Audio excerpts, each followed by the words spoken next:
Meu povo que gosta de estudar a Bíblia.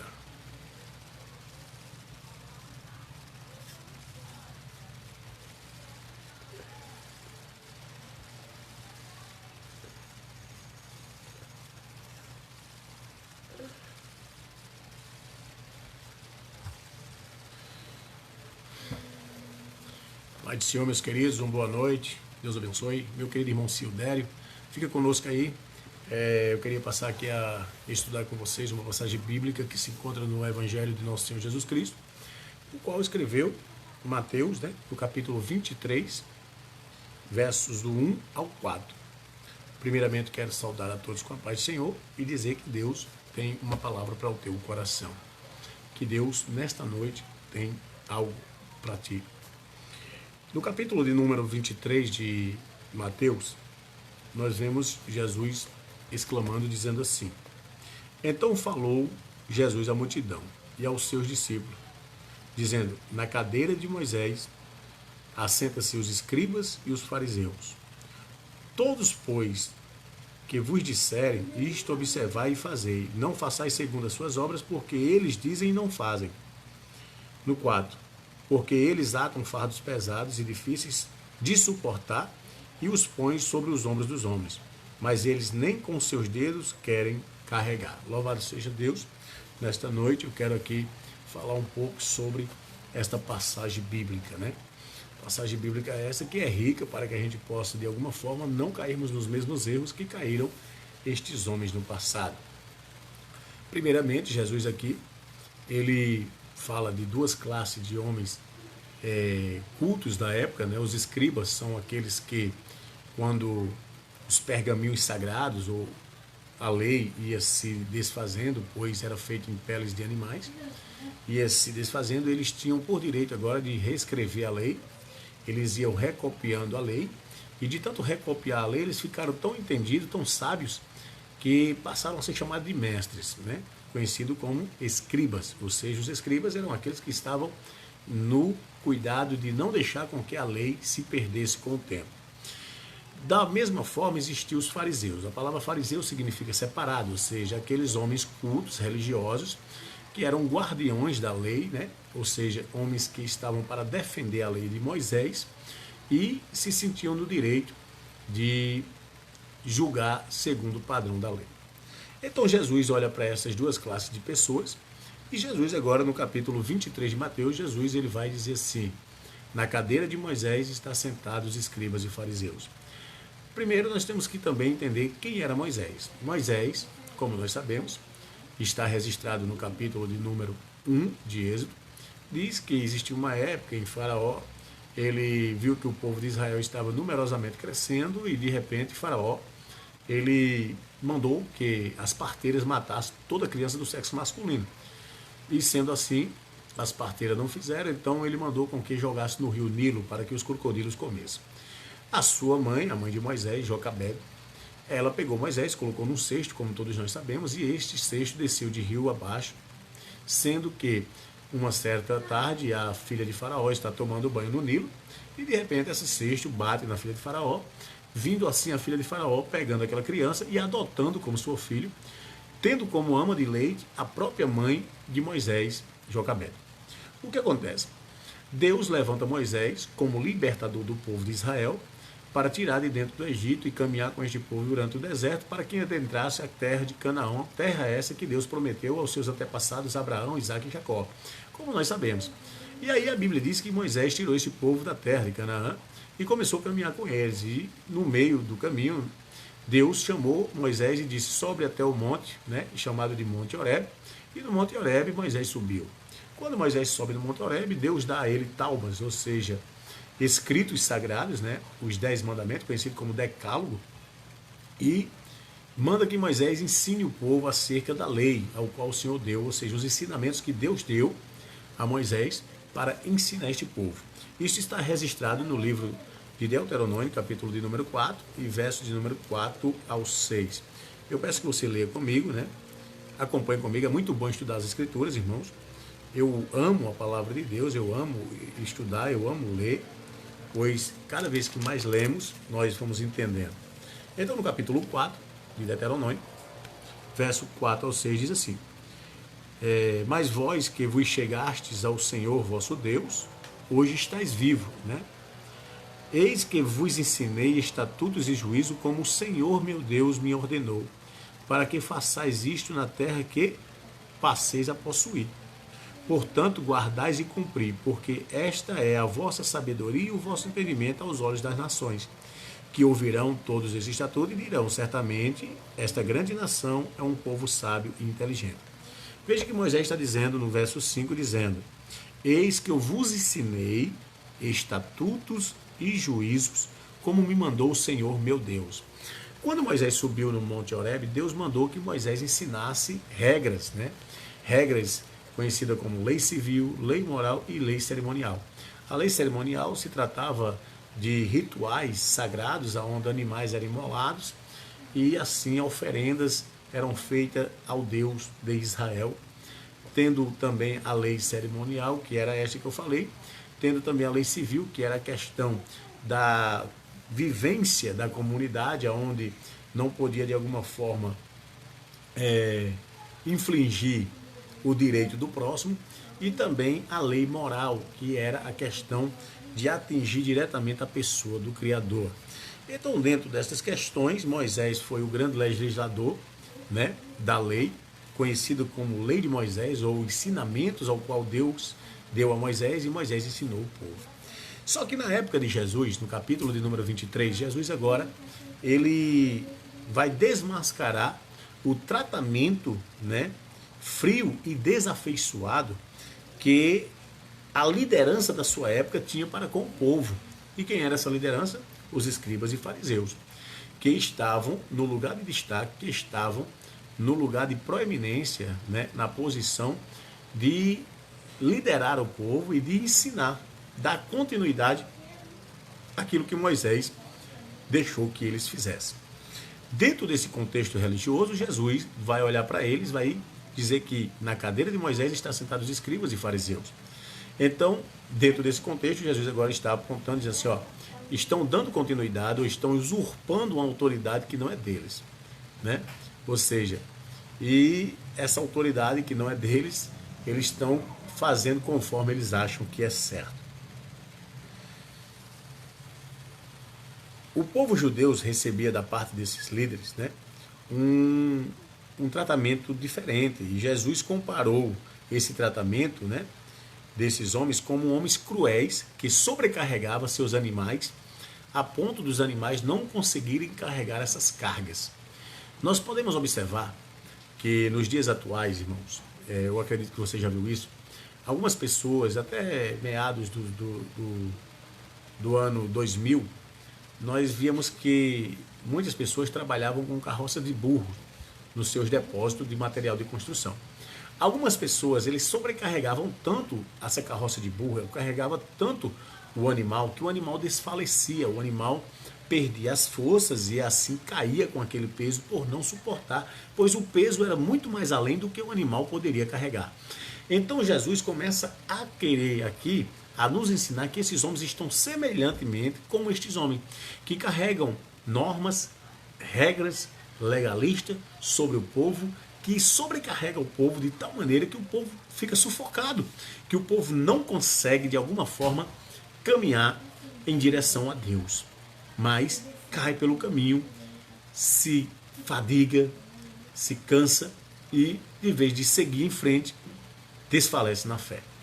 Então, dessa questão, nós vemos que Jesus compara estes homens a certos homens que carregam seus animais, né? A expressão do nosso Senhor, atam fartos pesados, ele mostra a imagem de animais de cargas, como eu já falei, né? Tão sobrecarregado que se excede, ou seja, desfalece debaixo do peso que está carregando. E nós podemos ver isso quando Jesus fala isso em Lucas capítulo 11, verso de número 46. No Evangelho de Jesus Cristo, ao qual escreveu Lucas, né? Capítulo 11, verso 46, diz assim: e ele lhe disse, ai de vós, também doutores da lei, porque carregais os homens com fardos difíceis de suportar, e vós nem ainda com vossos dedos tocais nesses fardos. Agora, o que seria estes fardos? A Bíblia nos diz no capítulo 15 de Mateus, e verso de número 1 em diante. Diz que certa vez Jesus estava com seus discípulos e os seus discípulos estavam a comer sem lavar as mãos. A Bíblia nos diz no verso 1 do capítulo 15, então os escribas e fariseus, vindo de Jerusalém, chegaram a Jesus e lhe perguntaram: por que teus discípulos transgridem a tradição dos anciões, pois eles não lavam as mãos quando comem? No verso 3, Jesus responde a eles e disse: por que também vós transgrides os mandamentos de Deus pelas vossas tradições? Olha que coisa maravilhosa. Ou seja, o que eram essas cargas? Eram costumes que eles adotaram dos seus patriarcas, dos seus antepassados, que até nesta época existia o Talmud, né? Regras que cercava a lei e sobrepujava as pessoas com tais regras a ponto de sufocarem a lei do Senhor e essas pessoas ficarem enfadonhas com estas regras. Ou seja, regras meramente humanas, mas tida como regra divina. E isto Jesus condena não só a forma de ensinamento, mas como também a forma de aplicação dos seus ensinamentos. Nem ainda com o vosso dedo tocais nas cargas, né? Refere-se não tanto ao fardo daqueles rituais legalistas imposto serem enfadonhos, embora eles fossem desgastantes o suficiente. E nós podemos observar que no início da igreja primitiva, algumas pessoas queriam introduzir isso no seio do cristianismo. Isso está lá em Atos, capítulo 15 e verso 10. Observe que houve um concílio, né? Nesse concílio Paulo começa a dizer que nossos antepassados não fizeram, nossos pais não fizeram, nós não suportamos a obra da lei e vocês querem botar esses fardos pesados em cima do povo? E Paulo diz assim: agora, pois, por que tentais a Deus, pondo um jugo, né, sobre a cerviz dos discípulos, que nem nossos pais, nem nós somos capazes de carregar? Ou seja, situações que não vai permitir que eu caminhe na fé. Situações que vai permitir que eu, de alguma forma, me fadigue e ache que a fé é algo impossível de ser exercida. Então era isso que esses homens estavam fazendo. Mas, sim, a severidade insensível por parte daqueles homens de incontinência, né, desvergonhada, que relações grandes verdades que eles eram forçados a observar. Ou seja, eles observavam algo como verdade que não era verdade, pois a palavra de Deus é a verdade. Os líderes sobrecarregavam o povo com tradições, regras severas e por tal falta de consideração premeditada contra o povo, incorriam em um abuso de autoridade. Quando Jesus usa a expressão sentado estão na cadeira de Moisés, que fala da autoridade que Moisés tinha, então eles estavam usurpando tal autoridade. E o que era usurpar? Era eles contrapor suas regras humanas à lei de Moisés, aos ensinamentos de Deus. Então, a autoridade usurpada, tal autoridade, esmagavam a alma, ela não salvava a alma. Ela fazia com que a alma se afadigasse e morresse, e não salvava essa alma. Ou seja, quando nós hoje chegamos nas pessoas para falar de Jesus Cristo, aí muitas das vezes nós citamos aquele trecho que lá em Mateus, né, capítulo 11, e verso de número 28, Jesus está dizendo assim: vinde a mim, todos que estáis cansados. Ou seja, o povo estava cansado por quê? Porque o povo estava carregando grandes fardos, né? Fardos pesados, fardos que não dava para suportar mais. Talvez você esteja assim. A religiosidade tenha feito você cansar. A religiosidade tenha feito você ficar desanimado na fé. Mas eu quero te dizer uma coisa. Nesta noite, eu quero te apresentar um Jesus diferente da religiosidade. Um Jesus que ele é santo, ele é justo, ele é Senhor. E ele veio para nos dar alívio. Por isso ele diz no capítulo 11, verso 28, ele diz assim: vinde a mim todos vós que estáis cansados e sobrecarregados, e eu vos aliviarei. Ou seja, O sobrecarrego aqui eram as normas, as leis legalistas que os doutores, os fariseus, colocavam sobre o povo. Então Jesus diz: vinde a mim, venha até a mim, eu vou aliviar você desses pesos. Eu vou aliviar você dessas ordenanças humanas. Eu vou mostrar a vocês quem é verdadeiramente Deus. Eu vou mostrar o que verdadeiramente Deus quer fazer nas vossas vidas. Eu vou mostrar que você pode hoje estar achando que é difícil seguir a Deus, mas Deus vai te mostrar que só basta você crer, só basta você obedecer ao Senhor de todo o teu coração, de toda a tua alma e amar o teu próximo como a ti mesmo. E isso te dará a vida eterna. Então, no verso de número 29, Jesus vai mostrar que, diferentemente da carga pesada que os doutores da lei colocavam sobre o povo, esmagando a alma, não salvando, mas matando, diferente, Jesus está dizendo: vinde a mim todos que estáis cansados, e ele diz: tomai sobre vós o meu jugo, né? Ou seja, no capítulo 23, verso de número 1, e verso 2 e 3, Jesus diz assim: eles atam jugos pesados. Só que aqui Jesus está dizendo assim: tome meu jugo, deixa o jugo dos fariseus para lá. O jugo aqui fala de ensinamento, o jugo aqui fala de doutrina, o jugo aqui fala de questão de aprendizagem. Jesus está dizendo assim: ó, aprenda de mim, ou seja, tome meus ensinamentos, aprenda comigo, aprenda a ser santo, aprenda a ser justo, aprenda a ser humilde, aprenda a ser verdadeiro, aprenda comigo.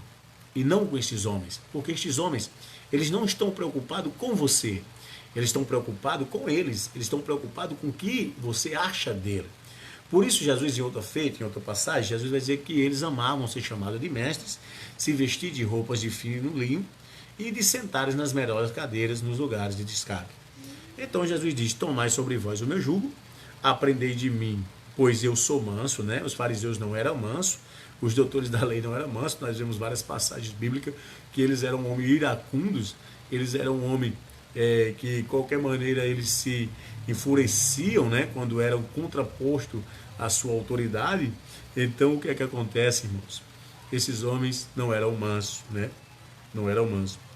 Ou seja, e humilde de coração. Ou seja, esses homens não eram humildes de coração. Eles mostravam uma humildade fingida, né? Eles apresentavam uma humildade que na verdade no interior não tinha. Ou seja, os seus corações não eram condizentes com aquilo que eles ensinavam. O apóstolo Paulo ensina isso na carta aos Romanos, capítulo 2, e versículo de número 21. Eu peço que você aí comigo, né? Se você puder, leia comigo aí, ó. Tu, pois, que ensina aos outros, não te ensina a ti mesmo. Tu que pregas que o homem não deve furtar, e tu furta. Só que eu quero ficar só com essa parte: tu que ensina aos outros, não ensina a ti mesmo. Ou seja, os fariseus ensinavam aos outros, mas não ensinavam a eles. É o que Jesus fala no capítulo 23, ó. Faça tudo o que eles mandarem, só não faça o que eles fazem, tá? Ou seja, eles mandam você seguir a Deus, siga a Deus. Deus é justo. Eles dizem que Deus é santo, Deus é santo. Eles dizem que Deus, ele salva, Deus salva. Eles dizem que Deus pode mudar a tua vida, Deus pode mudar a tua vida. Eles dizem que Deus pode restaurar teu casamento, Deus pode restaurar teu casamento. Mas quando eles olhar para você e digam: siga nossos exemplos, não siga o exemplo deles, porque eles falam, mas não vivem o que fala. E aí era o que é chamado de hipócritas, né? O que era o hipócrita? Era uma pessoa que usava uma máscara, ou seja, como se fosse num teatro, um anfiteatro. Essa pessoa usava uma máscara e ela estava sempre encenando peças diferentes, ou seja, personagens diferentes. Uma hora ela era boa, outra hora ela era má. E aí Jesus mostra que eles tinham, como se fosse hoje, duas caras. Ou seja, uma pessoa que tem duas caras, uma hora ele trata bem, outra hora vai tratar mal. Ela nunca vai ser a mesma pessoa, ela vai ser uma pessoa dualista. O que é uma pessoa dualista? Uma hora ela é uma pessoa justa, outra hora é uma pessoa injusta. E a Bíblia diz que de uma boca não pode jorrar duas fontes d'água, né? Ou há de jorrar fonte de água doce ou de água amarga. Fica o aprendizagem. Então, dentro desta concepção, Jesus está dizendo: eles estão sentados na cadeira de Moisés. Ou seja, eles usurparam uma autoridade ao qual não foi concebida a ele. Que autoridade era essa? Modificar a lei. Modificar os padrões ao qual Deus deu no Monte Horebe a Moisés. Então esses homens estão mudando a palavra de Deus e querendo assim de alguma forma abafar a palavra com seus costumes, regras e preceitos humanos. Ou seja, irmãos, de alguma forma não está diferente nos dias atuais. Algumas regras que são impostas, né, contra as pessoas, como regras divinas, quando não são divinas. Porém, cada denominação tem seus costumes, e aí os seus costumes não podem ser contrapostos como autoridade divina, porque a única coisa que é divina é a palavra de Deus, pois Paulo diz em Romanos capítulo 15, verso 4, que toda palavra é apta para nos ensinar. E o que é a palavra, que Paulo está falando, a palavra de Deus, não a palavra dos homens, né? A palavra do homem está fadada a cair, a de Deus nunca cai. Jesus disse que passa céu e passa terra, a palavra jamais passará, mas a do homem sim. O homem pode te prometer algo hoje e amanhã ele não cumprir, mas Deus te promete e cumpre, porque Deus é verdadeiro e Deus nunca deixa com que as suas palavras caia por terra. Mas a Bíblia diz no capítulo de número 55 e verso 11 de Isaías, que assim como é a chuva caindo do céu, né? Ela rega a terra e faz produzir a erva, assim é a palavra de Deus. Ela vai e produz, né, aquilo para o qual ela foi enviada. Deus está nesta noite falando com você e está produzindo no teu coração fruto de arrependimento, está produzindo no teu coração uma boa mentalidade para que você possa aprender quem é Deus, para que você possa aprender quem é a pessoa do Senhor Jesus Cristo. Não é uma pessoa complicada de se seguir, não é uma pessoa complicada, não é uma pessoa bipolar, não é uma pessoa egocêntrica que olha somente para o seu ego, não. Ele é algo coletivo, ele olha para o próximo, ele olha para a necessidade alheia, e aí os fariseus não faziam isso. E Jesus condena aqueles homens por estarem sentados em uma cadeira de destaque de autoridade e usando da sua autoridade para botar pesos no povo como se fossem ordenanças de Deus, quando na verdade não era. Então, Jesus ele vai dizer aqui, né? Humilde de coração, e encontrareis descanso para vossas almas. Diferente dos fariseus, de vez de você encontrar descanso para tua alma ficava fadigada, tua alma ficava de alguma forma pesarosa, tua alma ficava de alguma forma perturbada, porque esses homens botavam pesos demais sobre a pessoa, quando na mesma vontade eles não carregavam, e de vez da alma encontrar descanso, ela tinha cada dia mais trabalho. Mas a Bíblia diz que Jesus, ele disse, vinde a mim, né? Tomai sobre vós o meu jugo, né? Que aprendei de mim que sou manso e humilde de coração e encontrarei descanso para a tua alma. Eu quero te dizer uma coisa, se tem uma coisa que Deus quer te dar é descanso para a tua alma. A partir do momento que você vai até Jesus Cristo, a Bíblia diz em João, capítulo de número 10, né? Capítulo 10, e verso de número 10. Eu peço que você abra aí, meu irmão. Isso aqui é um estudo, né? Para você se alimentar. Talvez você não tenha tempo de ter lido a Bíblia hoje. E aí Deus colocou no meu coração de falar isso para você, né? Veja só, João 10, verso 10 em diante, diz assim.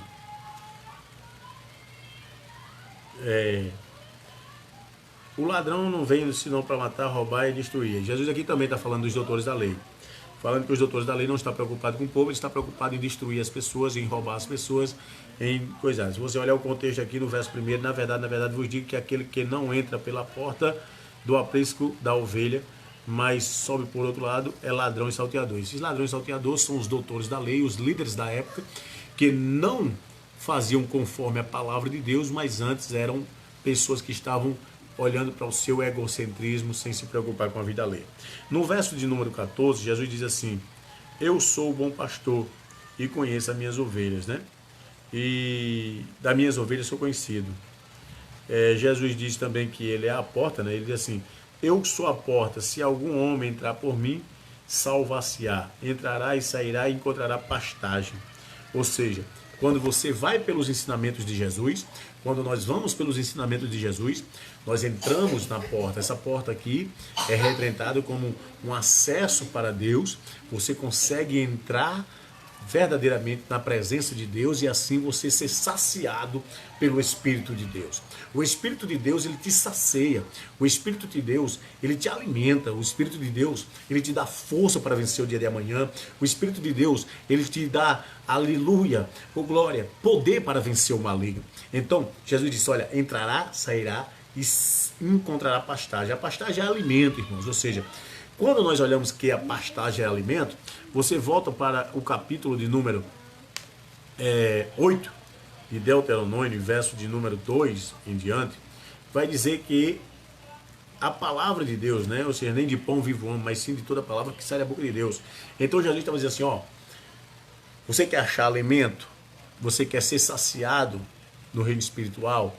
Eu sou o alimento, eu sou a porta, você encontra pastagem, eu sou o bom pastor. Pastor fala de líder, de guia, de pessoa que está liderando, que está guiando, que está levando para o lugar certo, levando para beber água limpa e saudável, né? Diferente de muitos hoje, como aqui estavam os escribas e fariseus, de vez de dar água límpida, eles davam água barrenta ao povo. E hoje tem muitos cantos assim, irmãos. De vez de pregar o verdadeiro evangelho, estão pregando um evangelho aí barrento, um evangelho que não é uma água saudável, né? Pois aí temos que levar as pessoas à corrente das águas tranquilas, né? Ao poço das águas cristalinas, irmãos. E aí, para levar, você tem que levar as pessoas pela palavra de Deus. Pois a palavra de Deus diz em Deuteronômio, capítulo 8, e verso de número 2. E lembrarás de todo o caminho que o Senhor teu Deus te conduziu, essas 40 anos para aqui no deserto, para te humilhar, para te pôr à prova, para saber o que está no teu coração, e guardarias ou não os seus mandamentos. E ele te humilhou e permitiu que tivesse fome, né? E te alimentou com maná que tu não conhecia nem teus pais, para que soubesse que o homem não vive apenas de pão, mas de toda palavra que procede da boca do Senhor Deus. Então Jesus está dizendo assim, ó, você entra e sai, eu sou a porta e você encontra a pastagem, porque eu vou te dar o alimento verdadeiro. As minhas palavras são vida, as minhas palavras são espírito e vida, né? Está lá em João capítulo 6 e verso 63. Jesus diz, olha, a carne para nada presta, o espírito é o que vivifica, e as minhas palavras são espírito e vida. Então Jesus vai dizer assim, as minhas palavras produzirão em você um alívio espiritual, um conforto espiritual. As minhas palavras vai produzir em você descanso eterno. A minha palavra vai produzir em você uma manifestação que você nunca teve quando você ouviu os doutores da lei. Muitas das vezes, eu não sei, quando você vai em alguma congregação, eu não quero aqui citar nomes, nem tampouco quero citar. O que acontece? Você vai para a congregação e você vai ali na certeza que vai ouvir a voz de Deus. Você vai ouvir a palavra de Deus. E de repente você ouve tanta baboseira que, de vez de você sair saciado da presença de Deus, você sai frustrado e você, de repente, você parece que você foi para um canto que na verdade você esperava ter um refrigério, você foi banhado com água que trouxe mais sujeira sobre você, trouxe ira, trouxe rancor, quando na verdade, irmãos, a palavra de Deus produz em nós paz. A palavra de Deus produz em nós liberdade. A palavra de Deus produz em nós, irmão, descanso. A palavra de Deus produz em nós vida eterna. A palavra de Deus produz em nós, irmãos, uma mudança de vida, porque a palavra, ela é a fonte da vida. A palavra que Deus envia produz na nossa vida mudança, né? Somos regenerados por essa palavra. Então Jesus estava confrontando os doutores da lei, dizendo, olha, vocês escutem eles, mas não façam o que eles fazem, tá? Porque eles falam, mas não vivem. Então, ou seja, quando ele olha aqui, tal autoridade esmagava a alma e não a salvava, por multiplicarem nas suas listas de faça e não faça, pode e não pode, né? Ou seja, o que pode e o que não pode. A Bíblia diz o que pode e o que não pode. Nós podemos ler isso no próprio livro aqui, Deuteronômio, capítulo 29, eu peço que você abra aí, né? Você vai descobrir, se você tiver uma Bíblia em casa, leia, né? Você vai ver o que Deus quer e o que não quer de você. 29 diz assim, né? As coisas secretas, ou seja, em outras versões as coisas encobertas, né? Ou seja, em outras versões as coisas não reveladas, ou seja, pertencem ao Senhor nosso Deus. Ou seja, aquilo que Deus não revelou é porque Deus não quer que você faça. Ou seja, se Deus não revelou, então como é que você vai pegar e dizer assim, eu estou fazendo algo que Deus não revelou? Não, é sem lógica. Você tem que fazer aquilo que Deus revelou, que Deus mostrou, que Deus ordenou, que Deus pediu, né? Então os escribas e fariseus colocavam peso no povo por causa do Talmud, dizendo que era regras divinas, né, dos anciões, que os anciões tiveram uma revelação posterior. Na verdade é mentira, meu irmão. Quando chegar alguém te apresentando outro evangelho, outra palavra que não seja a palavra de Deus, olha para ele e diz assim: olha, Satanás, sai da minha porta, deixa de ser mentiroso, porque eu não acredito. Eu acredito na palavra de Deus, que é a Bíblia Sagrada, que pode me dar vida, e vida com abundância, pois é a palavra de um Deus vivo.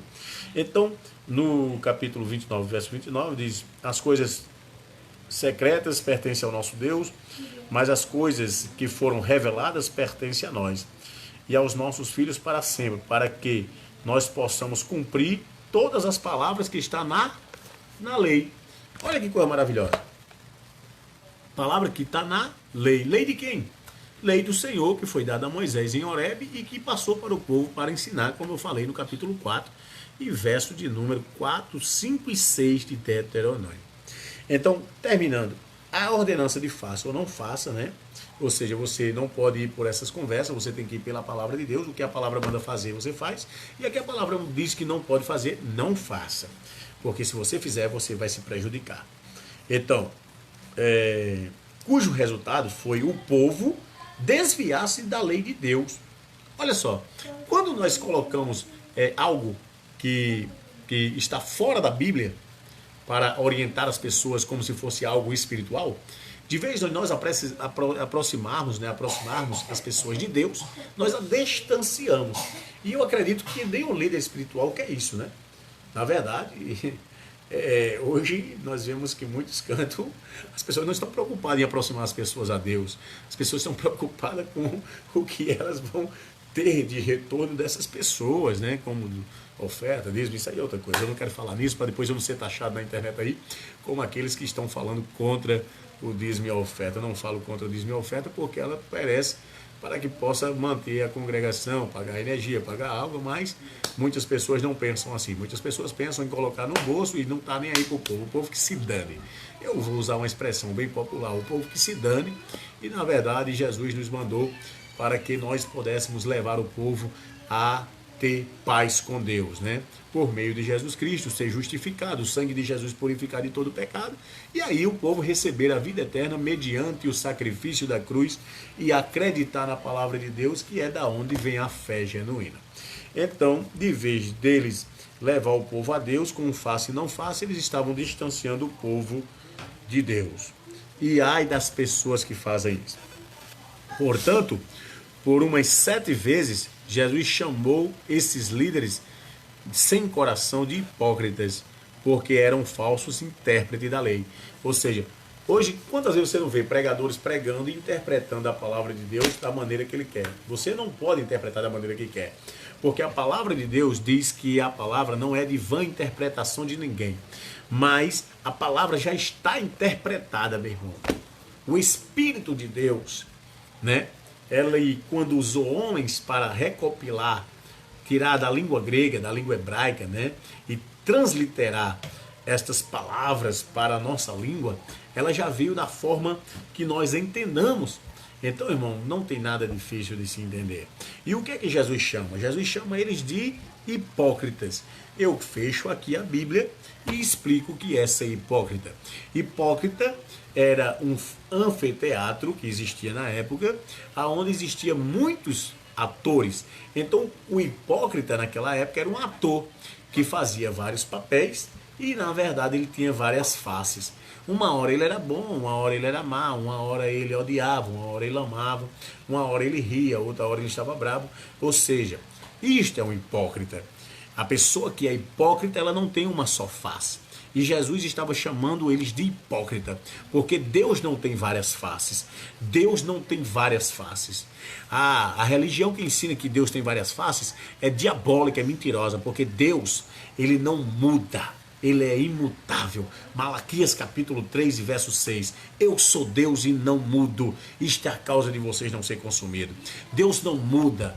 Deus não altera a sua personalidade. Deus é santo, permanecerá sendo santo. Deus é justo, continua sendo justo. Deus é perfeito, continua sendo perfeito. Então estes homens, irmãos, eles alteravam a sua personalidade. E Jesus chama eles de hipócrita. Vocês são hipócritas, ô rebanho de hipócrita. Vocês carregam o povo com jugos pesados e vocês não querem carregar. Que nós não venhamos estar da mesma forma nos dias atuais, meus irmãos. Fica na paz, que o sangue de Jesus Cristo nos proteja de tais miseráveis que, em vez de levar as pessoas a Deus, querem levá-las para o inferno. Na verdade, eles não estão preocupados, porque o mercenário não se preocupa com a ovelha, ele se preocupa com o que a ovelha produzirá para ele. E assim eu termino esse estudo.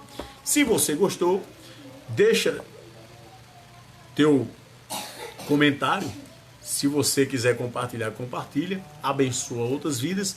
Quem está falando aqui é o presbítero Damião, né? Aqui da Igreja Assembleia de Deus, que tem por pastor presidente, nosso pastor, presidente pastor José Carlos de Lima. Que Deus abençoe a nossa liderança, que Deus abençoe os nossos irmãos, que Deus abençoe os ouvintes. Quero terminar fazendo uma oração e entregando tua vida, tua família a Deus. Se você tem alguma petição, coloca aí, a gente vai orar por você. Nosso querido Edmilson Pinto, né, o conhecido Edmilson dos teclados aí da cidade de Itaporanga. Também o meu querido Roberto Rocha, que Deus abençoe. Também Marcos Daniel, a paz do Senhor. Jair Cavalcante, que Deus abençoe. Flávio Alecrim, que sempre está assistindo nossas lives, que Deus abençoe. Antônio Amarino, que Deus abençoe. Moisés Silva, Jadson Cacá, Manúcio Ivonete, né? Márcio Oliveira, Auridete Campos, que Deus abençoe. Felipe, que Deus abençoe. Esvaldo Júnior, Sidério Carvalho, né? Que Deus abençoe vocês todos. Vamos orar. Bendito Deus e eterno Pai, eu te apresento essas pessoas que neste momento estão assistindo essa live, que vão assistir essa live, que vão compartilhar, que vão de alguma maneira, Senhor, parar para ouvir essas palavras que não são minhas, são tuas. Deus, eu também te peço pelo aquele pai de família que está desempregado. Deus, o Senhor supre as necessidades dos teus servos. Vai adiante, Deus. Abre a porta do emprego. Coloca o pão na mesa do teu filho. Faz, Senhor, porque a Bíblia diz que o Senhor supre as nossas necessidades. Segundo a tua palavra, Senhor, eu creio que o Senhor estará abençoando neste momento o pai de família que está desempregado. Também te peço, Deus, pela mãe de família, pelos filhos, pela família e pelo lar.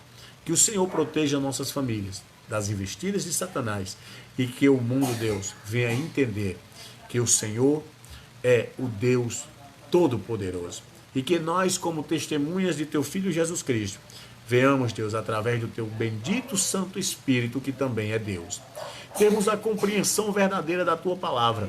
E assim, Senhor, quando abrimos a nossa boca, o teu Espírito fale por meio de nós e convença o mundo do pecado, do juízo e da justiça. Assim, Deus, eu te oro, eu te agradeço, eu termino essa live agradecido a ti. Que Deus abençoe.